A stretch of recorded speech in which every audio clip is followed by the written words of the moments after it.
কাঁদে।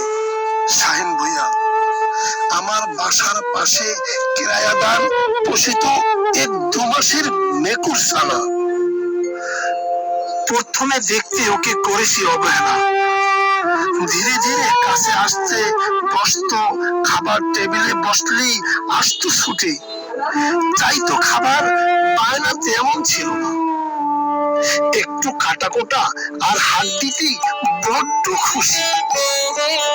ধীরে ধীরে দিন কাটিয়ে হলো আদর্শ সকলের অন্তরে জায়গা করে নিল বসবাসের সুযোগ।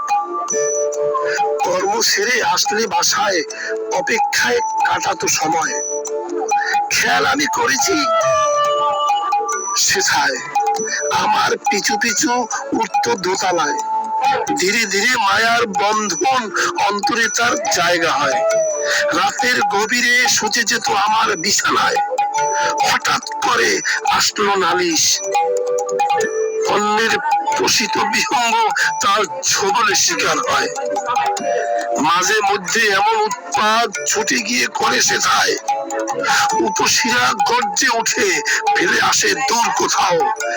মেকুর ছানাটি সকলের ভালোবাসার টানে আবার ফিরে আসে বাসায়। মেকুরকে পেয়ে সবাই খুশি। 1-2 মাস যেতে না যেতে আবার নালিশ, অর্থদণ্ড, সালিশ, কোলাহল এর সৃষ্টি হয়।